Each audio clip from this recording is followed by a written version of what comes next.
All right.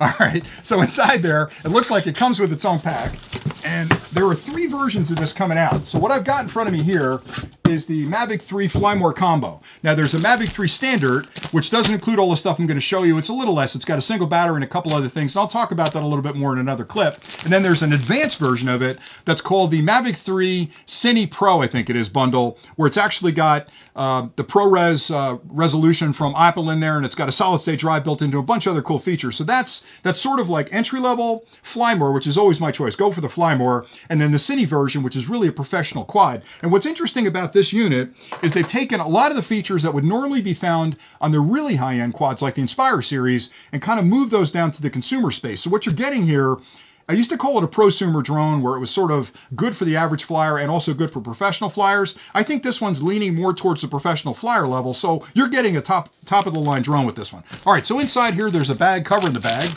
And again, just to be honest, I didn't open it. You can see it's still sealed here. It's heat sealed. So let me rip this guy open.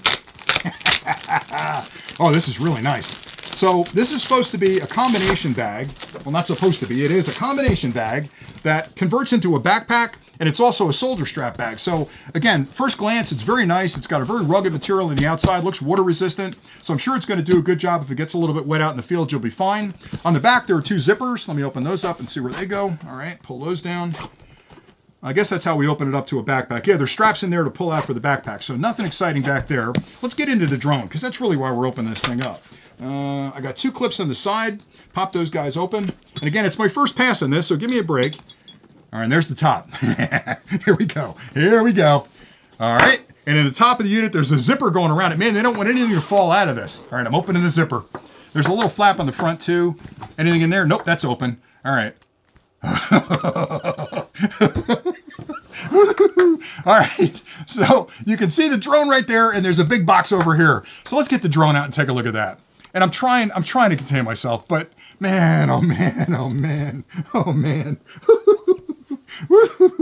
All right, so the drone has got a new strap assembly to hold the camera protector on, to hold the props down, and just really protect this thing all the way around when you slide it back in the bag. So what a beautiful way to hold everything together. Just give me a second to sort of drink this in, because man, oh man, does this look good. This looks fantastic. And this is unbelievable. All right, so we'll tear that open in a minute. Let's take a look at what else is in the box. All right, so there's a bigger box, and then there's a shelf, and under the shelf are 2 extra batteries. So it comes with 2 batteries plus the one that's in the quad. And these are a little bit larger than the Mavic 2 batteries. They're a little longer too, a little thinner and longer, it looks like. Then there's, let's see, a charging brick. All right, that's kind of nice. And what else is in there? The controller's got to be in here someplace. All right, controller. So the controller looks like the Gen 2 controller. There's some desiccant in there. What else? Nothing on that side, nothing on that side. That top feels pretty heavy, and there's a zipper here. Let me open that up, see if there's anything in there. There's the straps. Okay, so that's the straps for the backpack.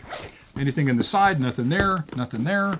All right, let's get into the bag. If I missed anything, I'll go back through that in a second. All right, let's look at the controller, because I think this is the Gen 2 controller. This is the same one they use on the Mini 2, the Air 2, and the Air 2S, but they've upgraded it to OcuSync 3 Plus, or I should say O3 Plus, which is the newest version. And again, the joysticks are on the bottom. They pop on just like they do in the other 2 quads. It looks exactly like the Gen 2 controller, except for the OcuSync 3. The other thing they did with this, improve the live stream. So the live stream coming back from the quad is 1080p, 60 frames a second. So it's going to give you a crystal clear image on your first person view. The quad will fly 46 minutes, which means it's going to be up in the air for a long time on a single charge. The other thing is they've improved the distance. So with the new OcuSync 3 or the O3, it can now fly 15 kilometers away, which is, I think in rough estimates, about 9 miles, 9.3 miles, which is way beyond your visual line of sight. So if you're flying it, don't fly that far, because you're breaking the visual line of sight rules. But knowing I've got that strong signal means I can fly around obstructions, I can fly near trees, and not worry about the signal breaking up. So anyway, OcuSync tech there, or O3 tech there. All right, let's look at the batteries next, because I really am curious about these. These are 5,000 milliampere hour batteries, which have a huge energy density. And there's the battery. Okay, it comes through sleeping, because again, it's core technology that has to be woken up through a charge. So you get 2 batteries plus the one that's in the quad, which is really nice. Now the charger's interesting because it's a standard wall charger with it's a USB-C.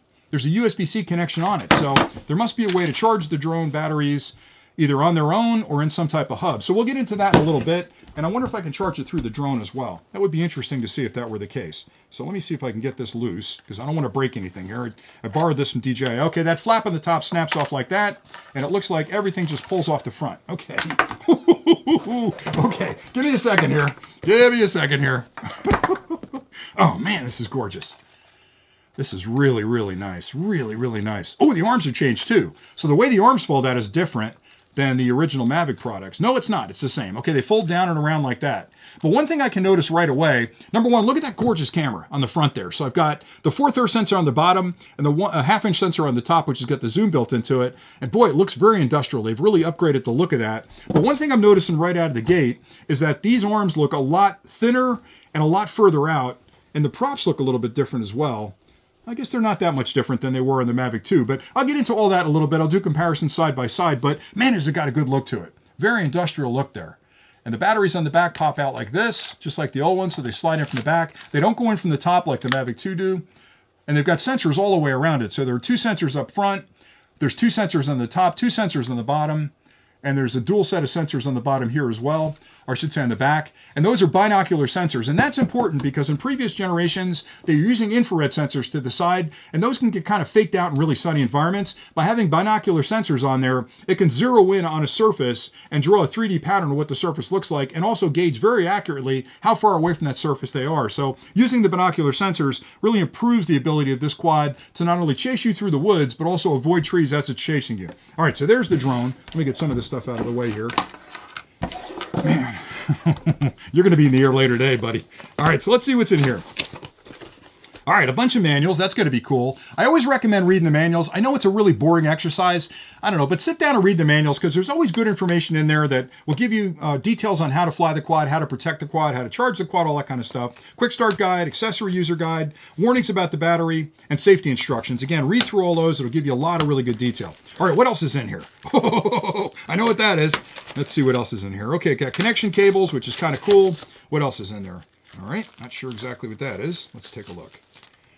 Oh, it's a filter set. They built a filter set. They've actually got a set of filters for the front of the unit. So I'll tear into that in a little bit. Here's another charging cable. Looks like a USB-A to a USB-C. Okay, that was really nice. What else have we got? Looks like a ton of, there's a ton of propellers. So you've got a 2, 4, 6, 8. There are 8 spare propellers. So that should be 2 full sets of propellers. And they've got connection cables for, let's see here, a USB-C to a USB-C to USB-C to micro, and there's one on the controller already that's USB-C to Apple. So no matter what kind of device you're using, a phone or a tablet, you've got connection cables for all those different types of devices. All right, let me get that out of the way. I want to look at this hub real quick. Is there anything else in there? Oh, a spare set of joysticks for the top. So that's nice to include those. I promise you, you're going to lose your joysticks. It's just something that happens because they're so tiny. And a guy like me that's got big, goofy fingers, when I unscrew these, invariably, they're going to fall right on the ground and usually in the deepest grass possible. And they're going to be down there. I'm going to lose them. So it's nice they've included extra thumbs for the joysticks there. Let me get into this. This is the charging hub. Now, DJI has always done a really good job of releasing charging hubs that can charge multiple batteries in sequence. So I'm going to have to test this. I'm assuming based on the size of this charger that it's going to do, oh boy, I want to get the drone there. It's going to do the same that previous generations did with their charging hubs, where when you connect it up, it's got intelligence built into the charging hub, and it's going to look at all the drone's batteries that are plugged into it. It's going to find the one that needs the least amount of charge. It'll charge that one first. When that's full, it'll move on to the one that needs the least amount of charge next, and then finally the third one. And honestly, with a charger this size, there's not a good chance that it's going to do simultaneous charging on this. So it's not a big deal. I mean, you plug it in, it's going to walk its way through the drones and charge them all. One other thing I noticed is there's a USB-A connection right here that you can use the included USB-C cable with and charge the controller and the batteries at the same time. Of course, when you plug all that in, it's going to take longer to charge the batteries. So you might want to charge that separately with a separate charger, or you could use it for convenience to charge them all together. And I think that's pretty much it. The only thing I didn't open was the filter kit, and I'm going to break this if I force it. So let me not force that. I'll take a look at that when I do the closer look, but that's everything that's included with the kit.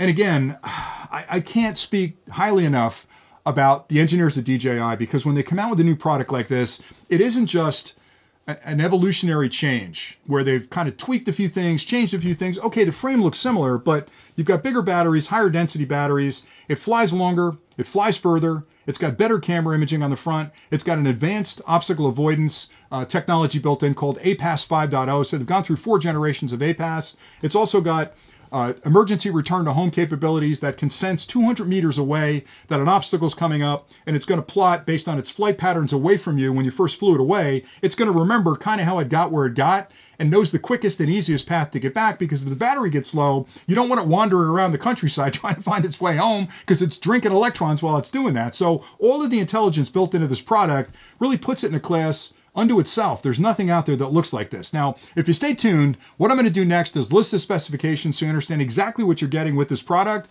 Then I'll take a closer look at the drone and all of the accessories and explain exactly how they work together. And then I'll come back after I've had a chance to get outside and fly it a little bit with some initial impressions of the product, because I've got a lot of experience flying the original Mavic Pro, the Mavic 2, and a lot of other drones. I really want to compare the flight characteristics, the noise, the handling, all the things you care about as a pilot of this drone compared to the others. So I'll come back with a really short section at the end to give you my first impressions of the product. Now, I promise you there'll be other clips coming very soon that go into deeper details around the software and the flight characteristics and all the accessories for the product, and I'll do comparisons against other drones as well, just so you understand exactly what you're getting with the new Mavic 3. But stay tuned, we'll get into the specs next.